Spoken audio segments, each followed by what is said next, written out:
Hi friends, Radhika baby tips চ্যানেলে আপনাদেরকে স্বাগতম। নর্মাল ডেলিভারি কথাটি শুনলেই যেন মনের ভিতরে একটি ভয় কাজ করে। আমার কি আসলে নর্মাল ডেলিভারি হবে?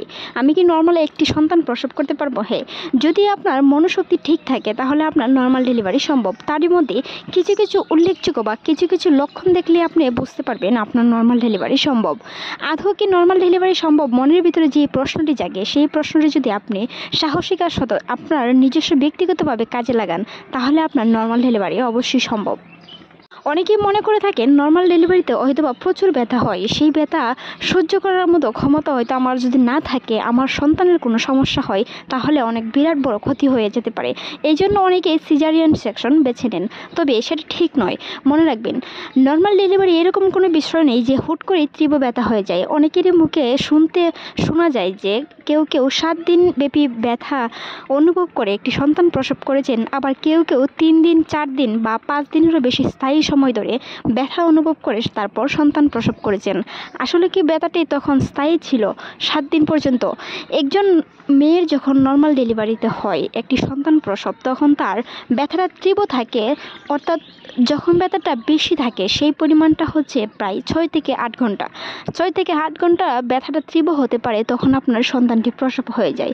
কিন্তু যারা বলে থাকে যে আমার 7 দিন বা 5 দিন ব্যাপী ব্যথা অনুভব করার পর সন্তানটি হয়েছে, সেটির ক্ষেত্রে বলতে চাই নর্মাল ডেলিভারি এরকম কোনো বিষয় নেই যে হুট করে তীব্র ব্যথা হয়ে যায়। পিন ব্যথা হতে পারে, যেটি আপনার অনেক সময় মাসিক হলে যে ব্যথাটি হয় সেই ব্যথাটি হতে পারে, বা তার থেকে হালকা পরিমাণে ব্যথা হতে পারে।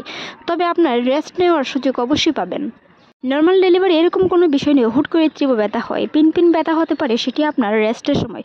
যখন আপনার ব্যথাটি চলে যাবে তখন মনে হবে আপনি একজন সুস্থ মানুষ, আরেকজনের সাথে কথা বলতে পারবেন।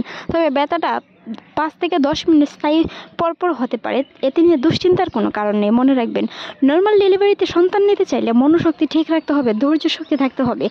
একজন মহিলা যখন সিজার করায় তার সুস্থ হতে 6 মাস থেকে 1 বছর পর্যন্ত সময় লেগে যায়, কিন্তু যখন একটি সন্তান প্রসব নর্মালে হয়ে থাকে তখন একজন মহিলা সুস্থ হতে প্রায় 1 মাসেরও কম সময় লেগে যায়। তবে মনে রাখবেন, নর্মাল ডেলিভারির ক্ষেত্রে আপনি সারা জীবন আপনার অসুখ থেকে বা অসুস্থতা থেকে মুক্তি পাবেন। তবে সিজারিয়ান একজন মাকে যখন নর্মাল ডেলিভারিতে সম্ভব না হয়ে সিজার ওটি করাতে হয়, তখন তার সারাটা জীবনের জন্য অসুস্থতা ভোগ করেন, বা কারো কারো ক্ষেত্রে যদি শরীর দুর্বল হয়ে থাকে বিভিন্ন ধরনের শারীরিক রোগে ভুগে থাকেন।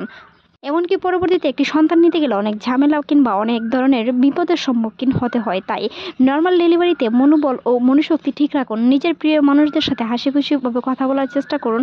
এমনকি আপনার যে কোনো সমস্যার কথা আপনার চিকিৎসককে বলার চেষ্টা করুন, যেন আপনার অনাগত সন্তানটি বংশগত কোনো ত্রুটি বা বংশগত কোনো রোগ নিয়ে পৃথিবীতে না আসে। তাই আপনার যদি বংশগত কোনো রোগ থেকে থাকে সেই বিষয়টি কিন্তু আপনার চিকিৎসকের সাথে খোলামেলাভাবে কথা বলতে হবে।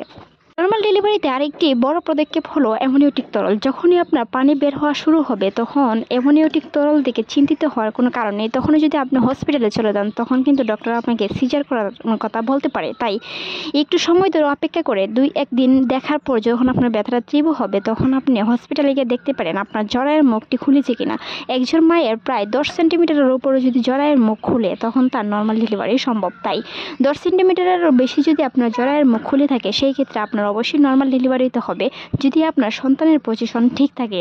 তাই নর্মাল ডেলিভারির জন্য চেষ্টা করুন। এমন সুস্থ থাকুন, ভালো থাকুন, সুস্থ একটি সন্তান পৃথিবীতে আসুক এই কামনা করে আজকের এই ভিডিওটি এই পর্যন্তই। ভালো লাগলে আমাদের চ্যানেলটি সাবস্ক্রাইব করবেন, এমনকি আপনার মূল্যবান মতামত জানাতে ভুলবেন না। আপনার মূল্যবান মতামতের উপরে আমরা পরবর্তী ভিডিও এমনকি আপনার মূল্যবান মতামতের রিপ্লাই দেওয়ার চেষ্টা করব। ভালো থাকুন, সুস্থ থাকুন, ধন্যবাদ।